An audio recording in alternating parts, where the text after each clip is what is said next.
Man, the NBA preseason is finally here. Are the Adelaide 36ers that good, or are the Phoenix Suns that bad? The GMs of the league have spoken in their latest survey. I'm Rosa Panta. This is the Clinic All NBA podcast. I have the three hooligans with me. JJ, how you living, my friend? Feeling good, feeling great. Great to see you guys. Man, it's great to see you too. John, how you living, my friend? I am doing great. Ben Simmons is back, JJ's favorite player. Let's get it. Sammy, how you living, my friend? Just enjoying the best sports month of the year, my friend. Oh, absolutely. And you know, the preseason brought us some quick hit news, and here we go. Jamal Murray's first game after 539 days. He was out with a serious leg injury, and he's finally back for the Denver Nuggets. He had 10 points, 4 for 7 from the field, 2 for 3 from three-point land. And then also Michael Porter Jr., who's known to have back issues, had 12 points, 5 for 7, and 2 for 4 from three-pointers. We're seeing a lot of guys back in the preseason, and hopefully they stay healthy. I know it's just the start. So the Warriors had their trip to Japan, and everyone was excited to see James Wiseman, their next vertical threat, hopefully a key contributor in the center position. In his first game, he scored 20 points and 9 rebounds, but a little tidbit from the Draymond show today, he was very impressed how Wiseman anchored the defense's communication. So really excited to see what Wiseman could do since he left all of last year. Speaking of guys coming back, Zion Williamson. You guys remember that name? He had 13 points, 4 rebounds, 1 assist at the end of the third quarter. So a light game for him, but it's good to see him back. I mean, this is all the guys we're listing here is like the all injured team, but I mean, they are coming back from injury, so hopefully they stay healthy. Wow. Speaking of injured, Kawhi Leonard and his Maurice Jones-Drew sized legs also returned. He's protecting those knees, boys. And as a Clippers fan, I am here for it. Back on the court after 476 days in Seattle, actually, against Portland. And he looked like Kawhi. That was the good news. He looked like himself, played a solid game in the time, 11-4-2. And most importantly, just seemed that like he didn't have too much rust to knock off. Indeed.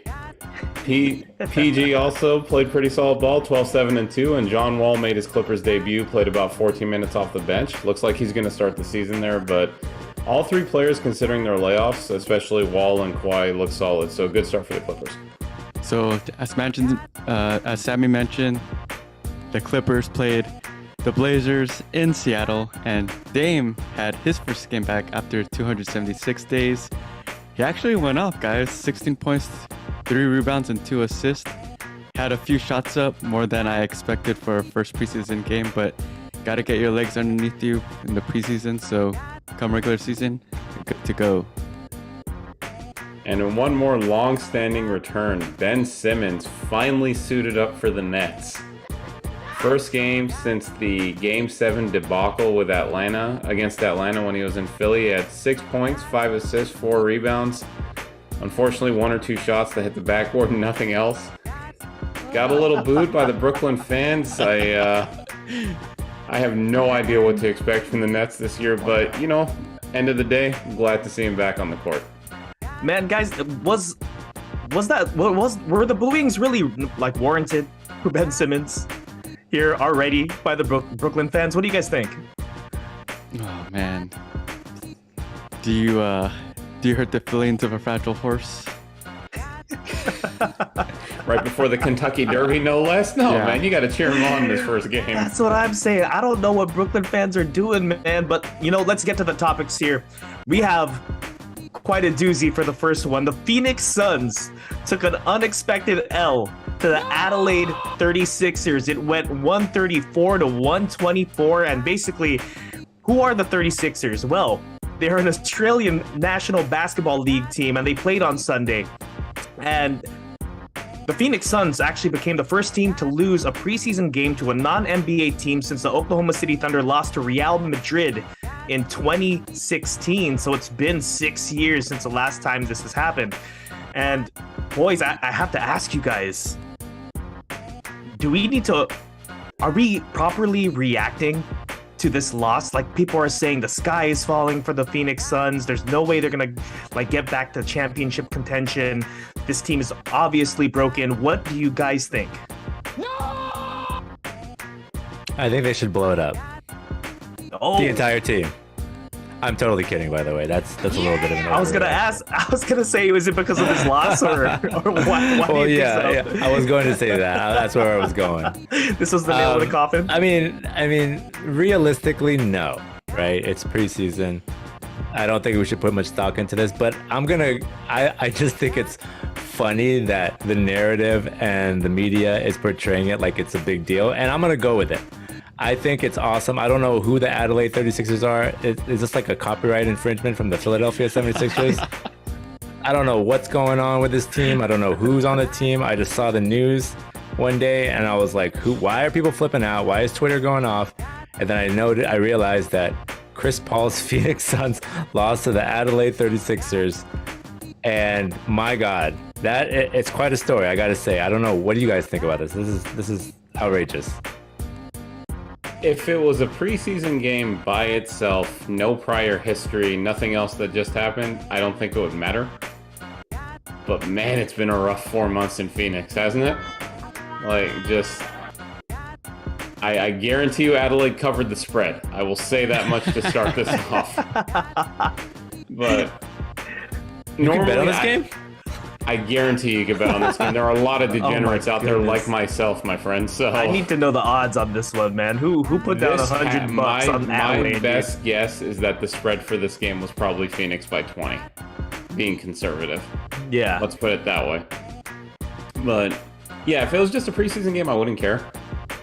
But the vibe around this team, even how they reacted after the game, is just it's a hot mess, man. They might come out now and win 10 straight to start the year, but I don't think I'd bet any money on that. So I just, am I overreacting? Jay, June? You are not overreacting because basketball, as we all know it, is a game of confidence. Look at Ben Simmons versus a legend like Kobe Bryant. Kobe Bryant could have 3 straight free throws or 3 straight air balls and it won't even phase him. Ben Simmons could miss 2 free throws and he won't shoot for the rest of the series. It's all about confidence, and like what you said, I don't think the Suns have any confidence whatsoever. And like I know people are gonna say, well, it's just a preseason game. Do you guys know the talent disparity between this team and an NBA team? This team, the 36ers, are not even good enough, these players, to be in the G League. The G League, fellas, they are 10th in the Australian League. 10th overall for the overall record. The caps differential between the two teams is about 359 million. So let me go back. You know, football players always say preseason. You take it with a grain of salt with what's good, but with what's bad, you do a deep dive because you want to fix it. So what you do good is, whatever, you should be doing good. But if you're doing things that are totally bad, you have to self-reflect. Suns, self-reflect because it does not look good. Yo, real fast. I'm sorry, I was doing a little bit of Googling, but did you guys know that, look at the Adelaide 36ers logo. I don't know if you guys you can look it up real quick. And then I looked at it and I said, this looks really familiar. So it's kind of like a bird. I don't know what kind of bird it is, a hawk or something. That is very similar to the New Orleans Pelicans That's logo. exactly what I there's thought like when I looked. two forms of copyright infringement here. The name from the 76ers and the logo from the Pelicans. What's going on here? Well, right now the Suns are impersonating a basketball team, so there's 3 that Okay. you got there. So. Hey. Shots fired, dude. That's fired. Like I'm with JJ here. Like I know that it's just a preseason game, but in the back of my mind, like does Michael Jordan let this happen if he's playing in a preseason game? I don't think he lets it Does happen Kobe now. let this happen? Does Giannis Antetokounmpo, would he let this happen too? I don't know if any superstar would ever let this happen to their team. And like, I'm looking at Chris Paul here, I'm looking at Devin Booker here, I'm looking at DeAndre Ayton here. I know that there's like a bunch of turmoil like going on around you, but how do you not have a sense of pride and not lose to the 36ers? Thank you. That is absolutely crazy. And you know, for a fun fact, the Phoenix Suns, their roster budget is $260 million. Adelaide, they have 1.2 million in comparison, which is absolutely crazy. Devin Booker, after this game, he posted a snippet of LeBron James's infamous "all the people that was rooting for me to fail," and basically saying like all these people are gonna go back home to their same problems at the end of the day, blah blah blah blah. This was after LeBron James had a meltdown in 2011. What do you guys think of Devin Booker's like clap back to everyone criticizing the Phoenix Suns? It's so dumb. And the reason why it's dumb is because, and I'll leave it at this, is that by doing this, he is saying, he's equating the situation here with the Suns to the same one that LeBron faced, which was losing in the finals. Mm-hmm. And those are two completely different scenarios. One is a few games away from winning it all, and this is a preseason game to the Adelaide 36ers, which I get it. He's getting ragged on, he's getting smoked on social media, but you're using that same clip and the context is way different, and it just makes it look really weak. I'll say that. I'm with you. The fact that that was the way Booker chose to react. Like, this team has such bad use of social media. You remember when they beat the Warriors back in March and they had that staged workout after the game? Yep. Oh, yeah. This team is terrible with social media, man. Just stop. Like, they need to go on a social media blackout for the year because it's not productive. Yep. The common comment, most popular, top upvoted comment that you see on every single social media site, Reddit, YouTube, is Luka owned the Suns. And you know what started it all? When Devin Booker was on the floor pretending to be hurt, and he got up and was smiling and said, "The Luka special." And then the Mavs went on a winning streak and beat them at home. So Devin Booker right now, I mean, I'm all for trash talk, but dude, you do not look good. You gotta back it up now. And you didn't back it up that game. So I don't think I'm with the fellas here. You lost to 36ers, not the 76ers, the 36ers. This is so weird, man. More than half less. I was the 76ers. For all you math whizzes. I never thought I would see something like this, man. This is absolutely crazy. And you know, the news just keeps coming for the Phoenix Suns. Apparently, Monty Williams and DeAndre Ayton haven't spoken since Game 7. And Monty Williams had this to say. He said, "We don't need to air anything out. That's my point. I'm not going to keep addressing that. It's like he's the player, I'm the coach, just like with Book and Chris and Mikhail. Gets his work done every day. He's 22 and 12 in 20 minutes. Those are the kind of things that we expect from him. I don't need to sit down and talk about him." And DeAndre Ayton said this. He said, "I haven't spoken to him at all ever since the game. I can show him better than I could tell him. It's life. Nobody cares about the uncomfortable nature of it. It's how you perform and what you bring to the table. What's said is already said." So this relationship, I feel like the media is kind of probing and kind of wondering why it looks so broken from the outside. And what they're saying is like, hey, this is just normal coach-player relationship. Do you guys agree with, I guess, Monty Williams and DeAndre Ayton's assessment of their relationship? No way, dude. That's not. Everyone saw the debacle of what happened within Game 7, and we saw Ayton and Monty Williams have that tension, and to not speak to a player that had contract talks as well until the preseason is insane. Like, someone needs to be the adult in the room. Monty Williams is the coach. Ayton needs to step it up too. Like, they're both at fault. But come on, man, what is this? High school Mean Girls? Talk it over. It's all about chemistry, man. You got to play with love. That's like one of the mantras that Phil Jackson and Steve Kerr always implemented in their teams. Play with the joy, play with love, and you could totally see that Monty Williams and Aiden, they're like dad and son mad at each other, you know? Yeah, man, for sure. And you can just see that no matter what Aiden says, he's obviously not happy there. He wanted to leave. It's very clear.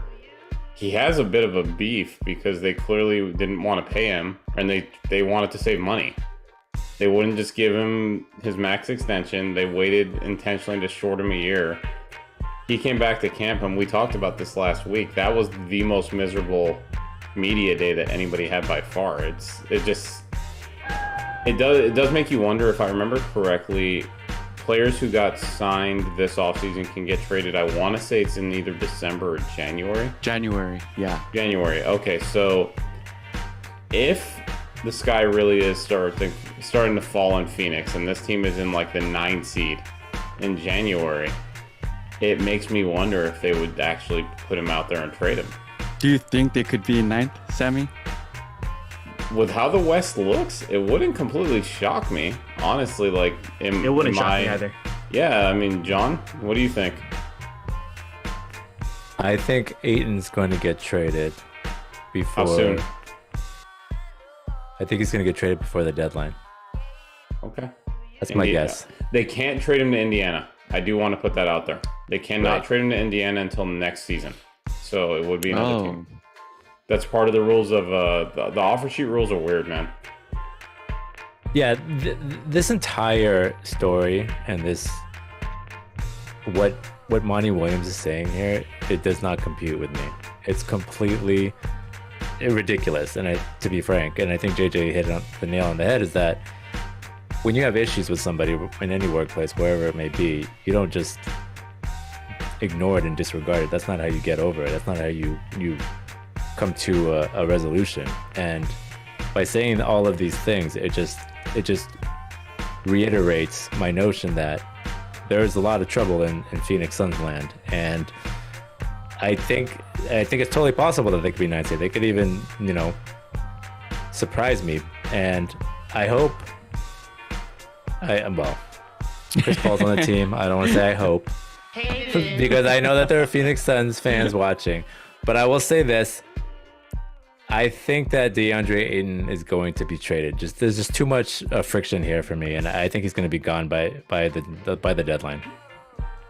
I just don't know what they're doing. Like, especially Monty Williams. Like, he's got to be able to manage a team, right? Yeah. And like, I don't know why I'm hearing like JJ's voice in my head right now, but like, don't be weird. You know what I mean?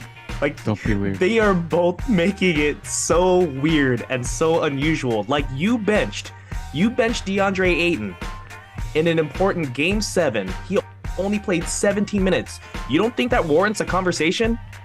You don't think that warrants like, hey, next time I want to see this, this, and this from you, and then I'll play you for more of that game. I just couldn't play you in that game. I'm sorry. Like, why aren't these conversations happening between these two? And I mean, it's all coming out against the 36ers, apparently.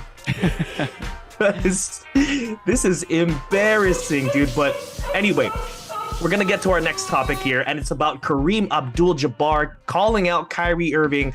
Apparently, Kyrie Irving thinks fondly of Alex Jones, and Abdul-Jabbar said this. He said, Alex Jones is one of the most despicable human beings alive, and to associate with him means you share his stench. Dang. That's a crazy quote. He goes on by saying Kyrie Irving would be dismissed as a comical buffoon if it weren't for his influence over young people who look up to athletes. When I look at some of the athletes who have used their status to actually improve society, Colin Kaepernick, LeBron James, Muhammad Ali, Bill Russell, Billie Jean King, Arthur Ashe, and more, it becomes clear how much Irving has tarnished the reputations of all athletes who strive to be seen as more than dumb jocks. What do you guys think of Kareem's clapback at Kyrie Irving here? Or maybe not a clap back, just clap at. Dang. That's all I got. That's like the wants- craziest. Who wants to quote. walk? Who wants to walk the plank here? And tread carefully first. Well, I think we could all agree that Kareem, well, it's not even like a debate or argument. Kareem did play during an era where, you know, like there was segregation, there was racial divide, and he sees it even now today. And Kareem has all been about, you know, political stances and social justice. And when he sees Kyrie and what Kyrie has been doing, it doesn't align with his beliefs. And one thing that I do respect with Kareem, and not saying that I disagree or agree, is that at least he's being honest, which he's always been. Yeah. Boys, what do you think? He definitely. I mean, he didn't mince words here. I'll say that, and I think we could all agree. He definitely went in with a fully loaded clip, and like JJ said, I mean, we live in a country with freedom of speech, and he can, you know, as Kyrie obviously can say what he thinks or believes, regardless of how people feel about it or may disagree, which I'm sure a lot do. Kareem has that same privilege, and that's kind of the beauty of the country, regardless of what people may think. You know, it's a tough situation. It's sensitive, obviously, and I think that, you know, I think I kind of agree with him in a sense that, you know, athletes are people in the spotlight, regardless of whether you're an athlete or an actor, actress, somebody who's famous, who has a lot of followers, who has a lot of eyes on that person. You know, they do have a social responsibility. They do have more of responsibility in what they say and how they act and things that they do, because they have a big influence. And so, you know, it's just a tough situation. Kareem's like I don't totally disagree with what he's saying here, but his relationship with the league as a whole is kind of complicated. Just going back, like, he notoriously did not get along with Magic early on, and like, as we found out, really hasn't connected to players in the league currently like some of the other older legends have. So it's interesting to me in that it seems like he's not really willing, or hasn't been in the past, to, you know, mentor players or even just offer guidance or advice or anything or what have you. But he is willing to come after them negatively. It's kind of like he's only looking to go on one side and not the other to me. And like I said, this doesn't mean I support how Kyrie's acted the last 2 years, because frankly, I don't, and I haven't at all. But at the same time, it's just interesting that Kareem really, like, it seems like we only hear from him when it's a negative comment. I'll say that, because I remember last year, I think he said something about LeBron also that was relatively negative. I think it had to do with maybe an IG post or something like that. But that sounds familiar. And LeBron James actually like replied to this and saying that like he has no thoughts and like no relationship with Kareem, even though he's chasing for the scoring record. Go ahead, Sammy. No. But you make a perfect point by saying that. It's just like Kareem. If you ever think about it, when we talk about the greatest players of all time, no one really ever brings up Kareem as like the number 1 or 2 or even 3 guy in general, which is interesting only because he's had a record that up until this year looked like it was just not going to fall. And I really wonder if that's related to the fact that he was such a standoffish player, and he kind of seems to be continuing that now at this stage of his life and his relationship with the league.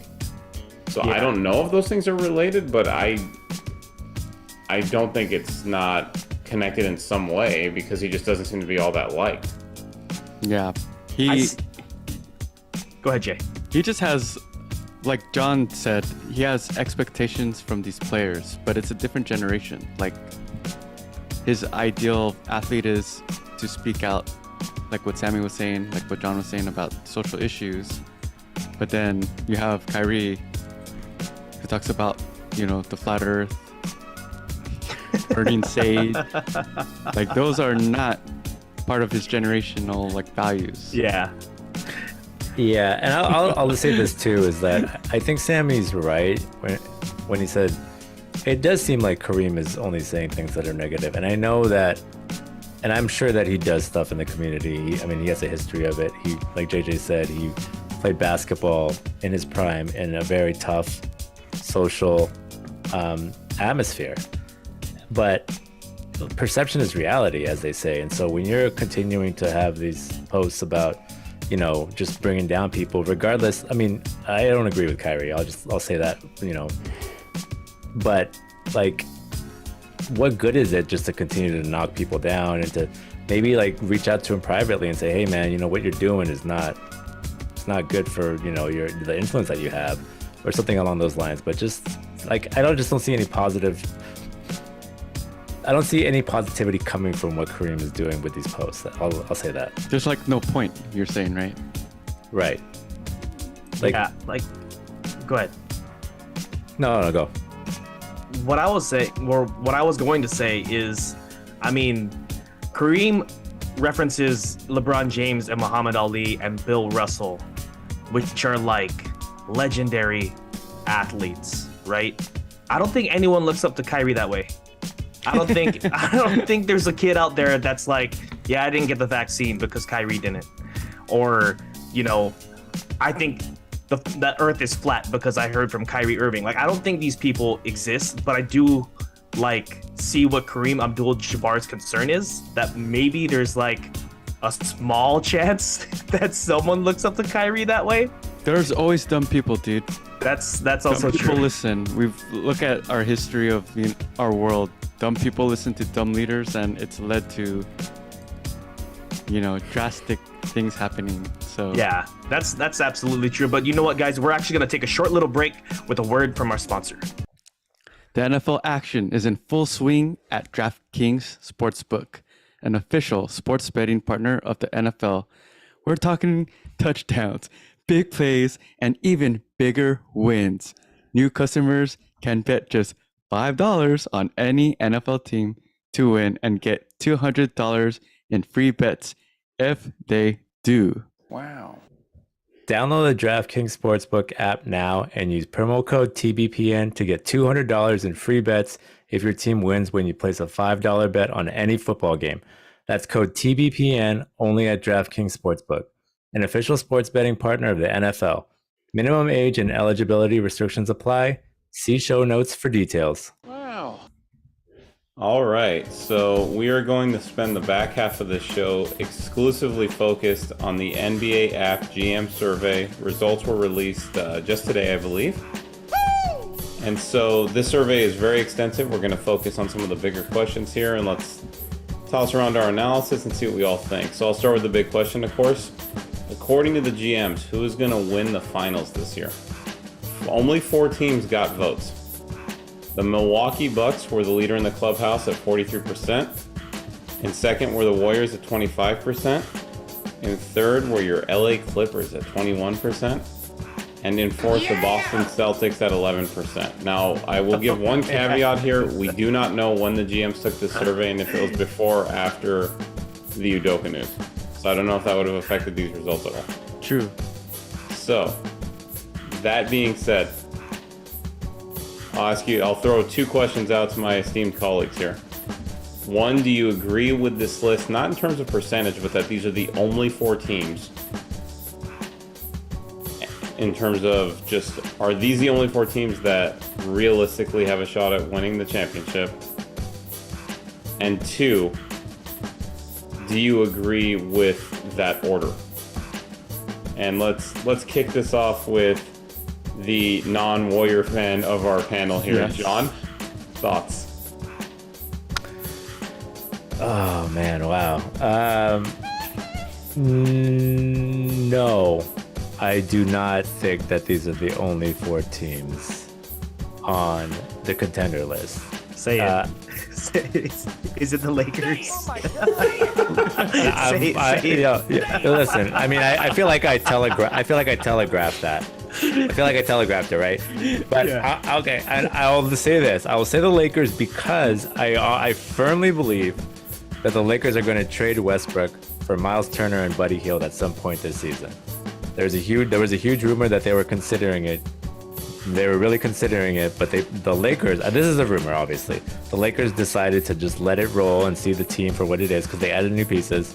But I feel like if it goes south, and there's a good chance it will with Westbrook still getting heavy minutes, I feel like they might pull the trigger and give up those 2 first-round picks. So if that trade does happen, I do think the Lakers are a contender.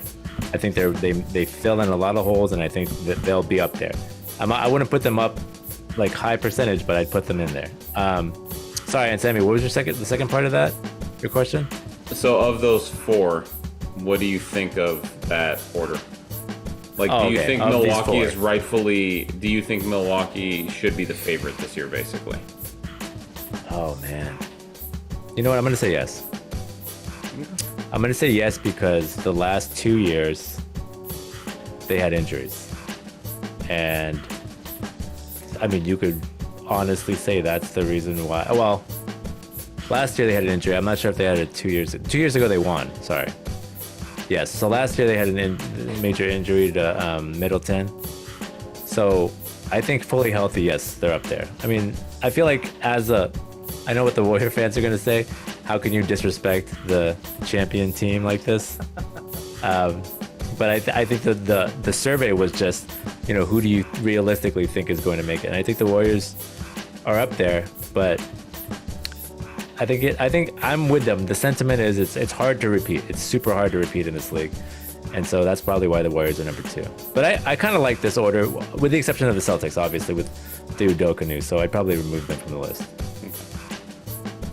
All right. June? With this list here, like the percentages wise, I want to say that these top 3 teams, they should be a lot closer. Like 43% is pretty heavy compared to the Warriors and the Clippers, but I think those 3 at the top, they should be almost like tied for first, in my opinion. Someone that I think they're missing, I want to say is the Memphis Grizzlies. I think they could have like 5% or something like that in there, especially with everything going on with like the Boston Celtics and stuff like that. I might be a little too high on the Memphis Grizzlies, but what they showed last year is that they gave the Warriors the biggest problem, even more than the Boston Celtics. So I'm looking at them to make another jump this next year.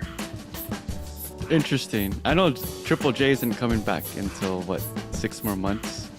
I want to say December. December? Okay. Yeah, so only a couple months. I'm not high on the Grizzlies. I think they're actually going to have a target on their back this year, and people are going to game plan better. Do I agree with the order, Sammy? Yes. Not necessarily. Like in the past, if I'm going to go with my conditions, I would always give respect to the champs. And not to be a homer, but I do believe like last year I gave it to the Bucks, but this year I think the Warriors do deserve it. The LA Clippers, there's so much unknown.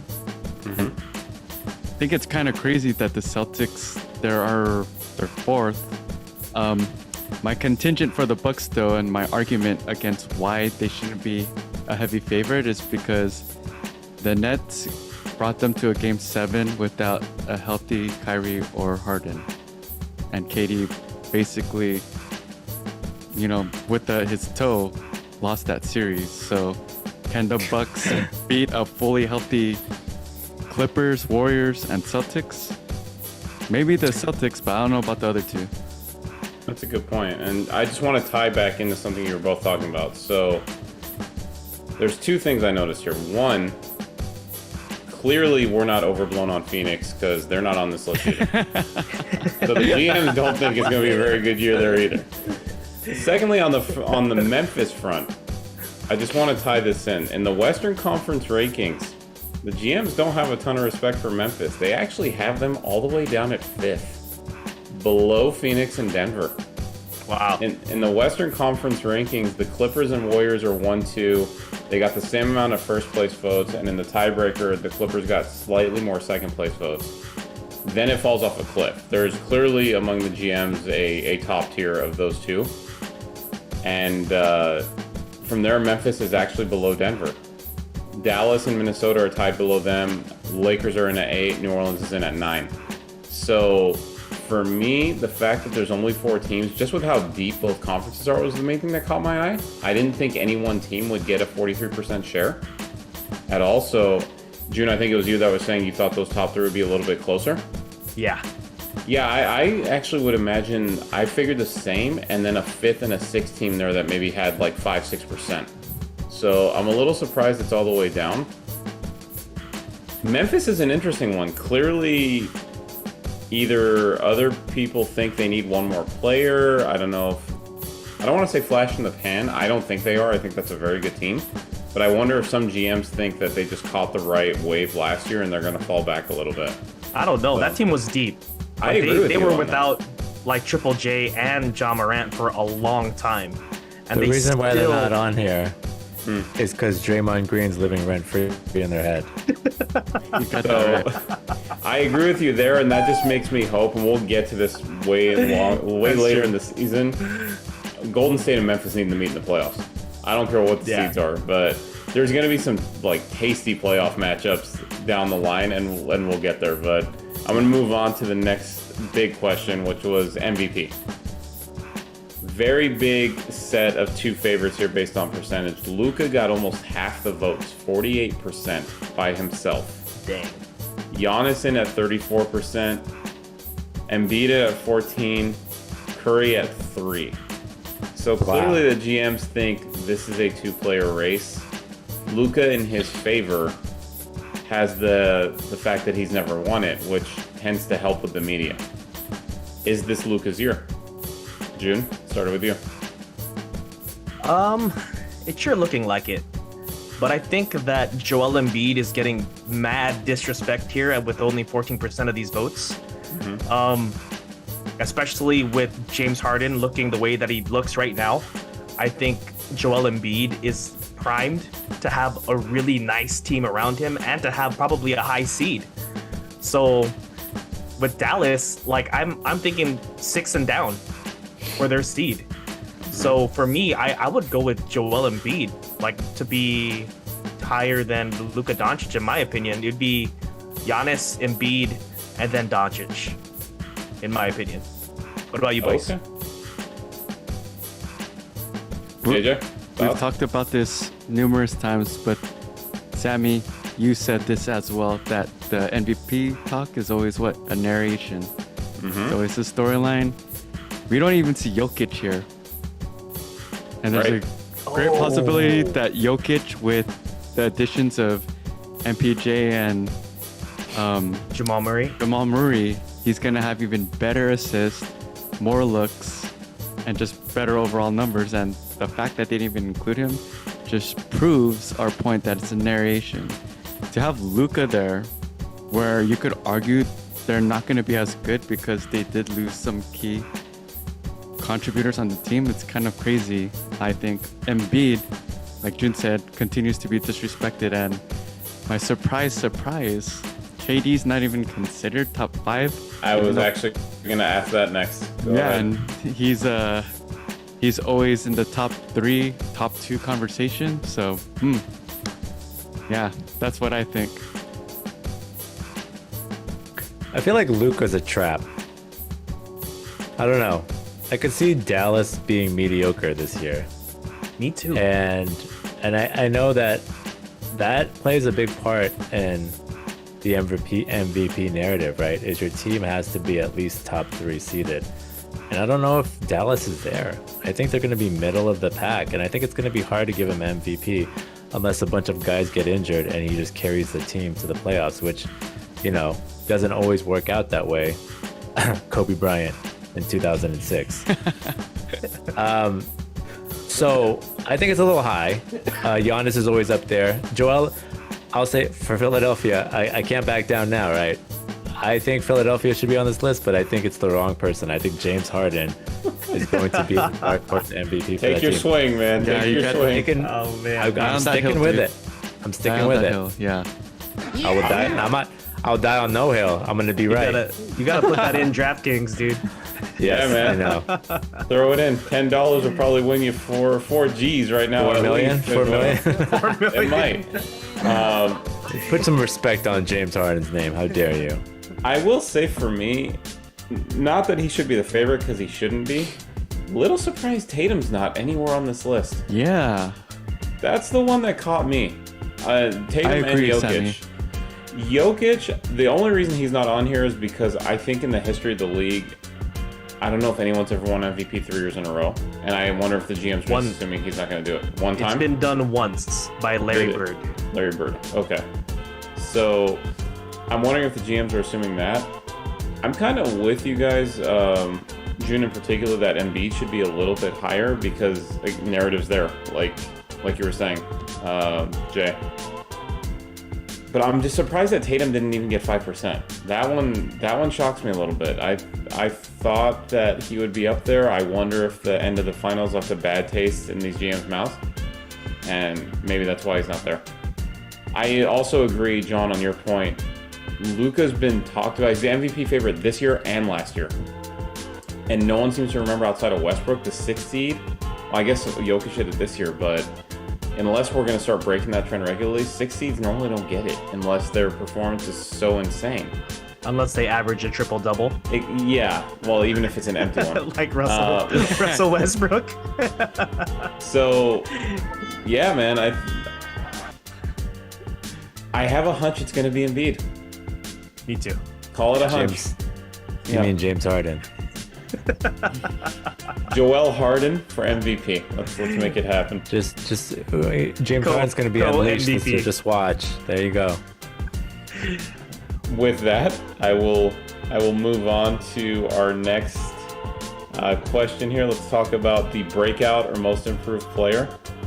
The GM's largely at the top of this. It's pretty divided, but it's usually, as you would expect, second, third year players. Ton of players got votes here, but at the top, Evan Mobley out of Cleveland, 21%. Cade Cunningham and Anthony Edwards came in tied for second at 17. Zion came in at 14. And just to throw how far all over the place this category is, some other votes. Anthony Davis, Rudy Gobert, Jalen Green, Tyrese Halliburton, Kuminga, Tyrese Maxey, Ben Simmons. I would assume Ben Simmons improves if he gets on the court, but that's another story. Anthony Simons, Franz Wagner. This is everywhere. So, is there a player that's not on this list that you think should be there? I know this is half the players in the league, so maybe not. Of these players, any particular thoughts? Anybody you like, and anybody that, for one reason or the other, maybe shouldn't be on this list? John, let's start with you here. No, I think the list is solid. I think I know I'm gonna get hate for this, but I'm gonna say it. I legitimately think Anthony Davis, if we're basing it off of his performance last year, and the reason why I say that is because his performance last year was so bad that it looks so much better if he plays, not even if he doesn't even play up to par of his capabilities. If he plays decent, it's going to make it still look that much better. So I think that's why I would pick him to have a better chance than most of these guys as most improved player, because the perception of it is that he played so poorly last year that a pretty significant improvement is going to look that much better. Okay. JJ?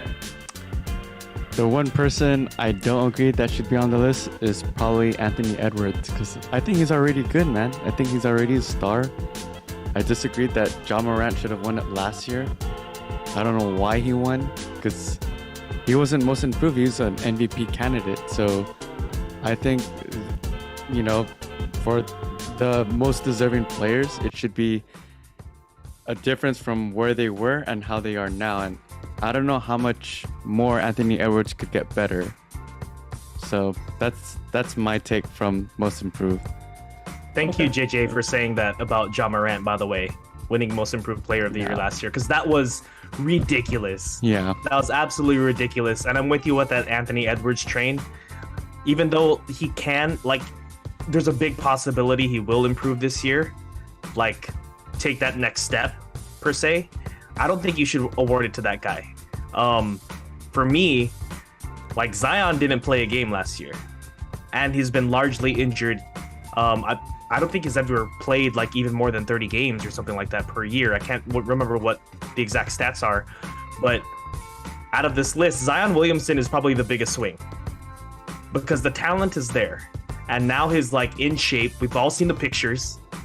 Like it's night and day from last year, and now he's got a squad around him. Like BI looks good.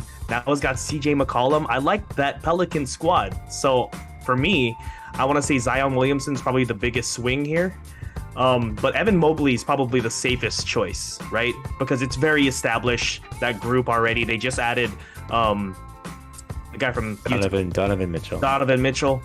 So he's probably the safest choice here, but I'm going to go for the big swing. I think it's Zion. Zion should be at the top of this list. Okay, so I completely get where you're coming from. I do have one issue with Zion and Ben Simmons being on this list. My only issue is I don't necessarily like players on this list that didn't play last year. That's just me. I do get where you're coming from Zion's rookie year to now. Simmons in particular, though, is even a bigger gripe for me because unless he learned how to shoot, he's going to be the same player. And that's not a bad... He's a good player. It didn't look like it in preseason. It didn't look like it in preseason. But I'm just... To me, it's like, are you saying he's most improved because he's playing now? And I honestly am not saying that from like a demeaning way, but it's just with Simmons in particular, like, it's linear. He is who he is. Unless his shooting changes, he is who he is. Do we all agree on that? Agreed. Yeah, agreed. So it doesn't make sense for me that he's on this list. Zion, I do get where you're coming from, at least. Like, you're talking improvement from his rookie year to now.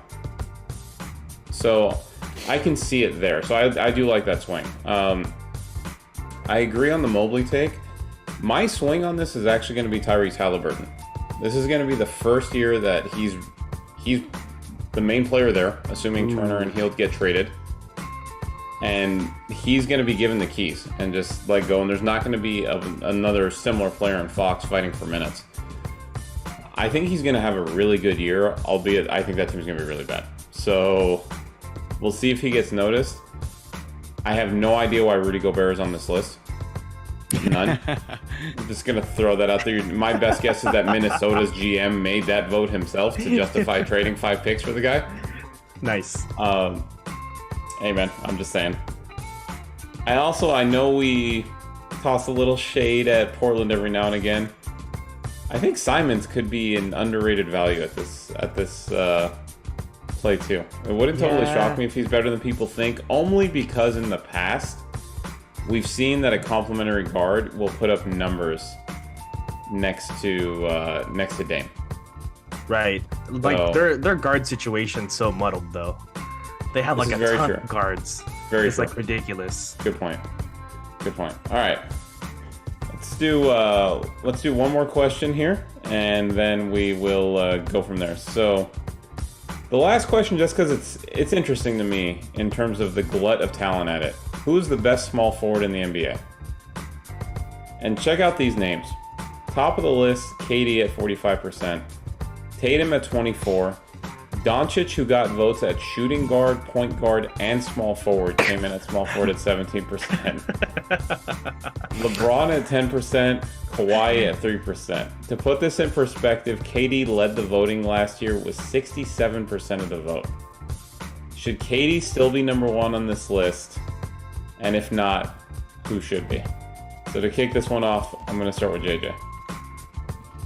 Would you guys, so I'll answer your question with a question, which is, would you guys and the majority of the public trade Durant for Tatum straight up?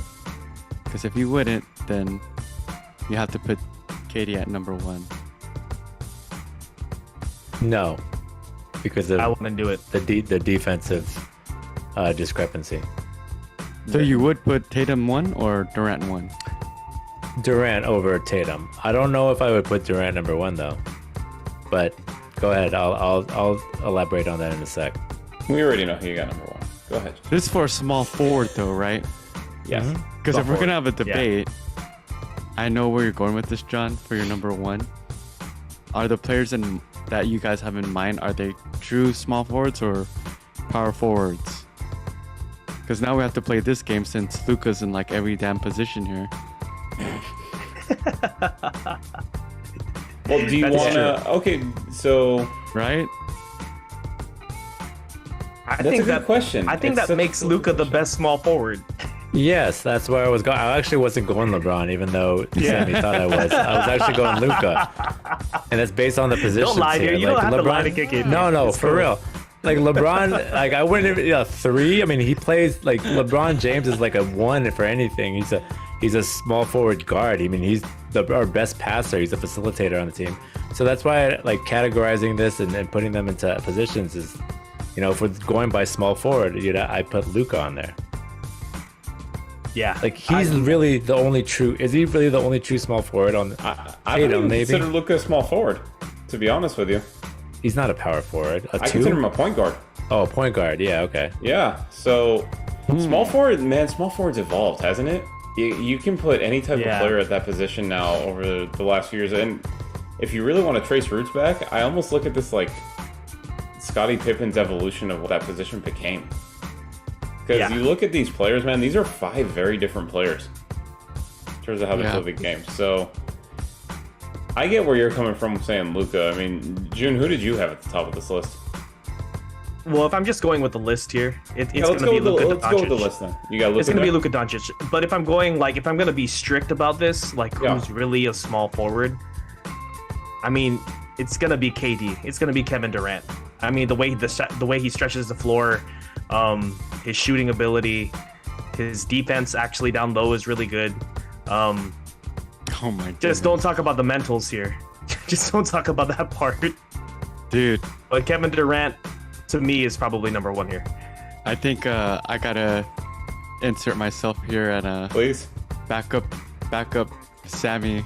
I think people often forget how dominant Kawhi is on the defensive end, and he could take over against with offense.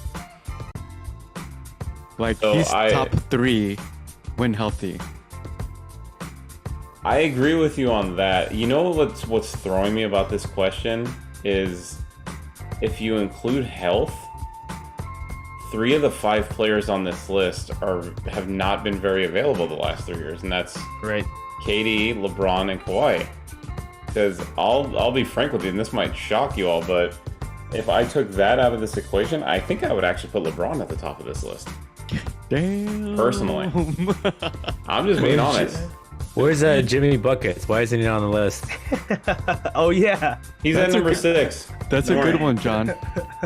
I wonder if he definitely gets a lot of, I don't know, he just doesn't get a lot of respect, but he's a heck of a player. No one could find him after he put in his extensions. They didn't think he was playing anymore. He's probably, out of all the guys on this list, he's probably is he the most durable? I mean, I don't know. I put Luka or Tatum up in terms of durability with him. Well, Luka never misses games. I mean, outside of what? I think he had a slight MCL sprain last year, but he missed a few, but not much. He's usually out there every game, which is impressive just because, without joking about it, I mean, up until this year, he never really took care of himself in the offseason.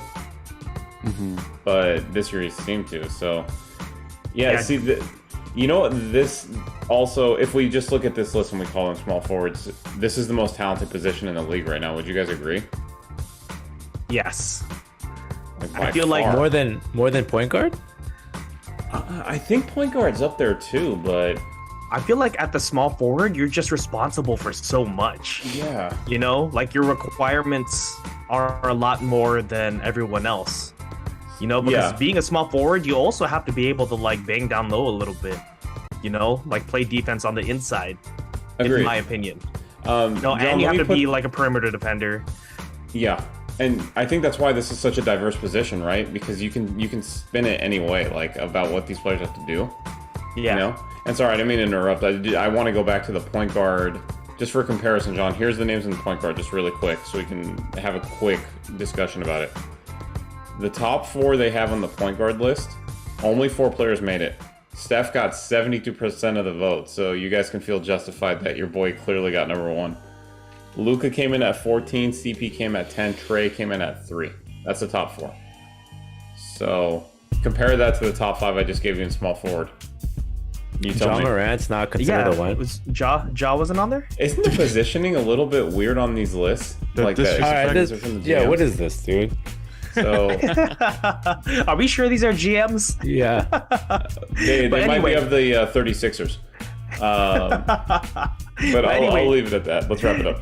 That's actually all we have for tonight's pod. I want to thank you three for being on. JJ, thanks for being on, man. Hey, just to follow with what Sammy said earlier, best time of the month. We got football, we got basketball, baseball playoffs. Let's go, baby. John, thanks for being on, man. Hey, thank you. Sammy, thanks for being on. Thanks, man. And I know we don't talk about it much on the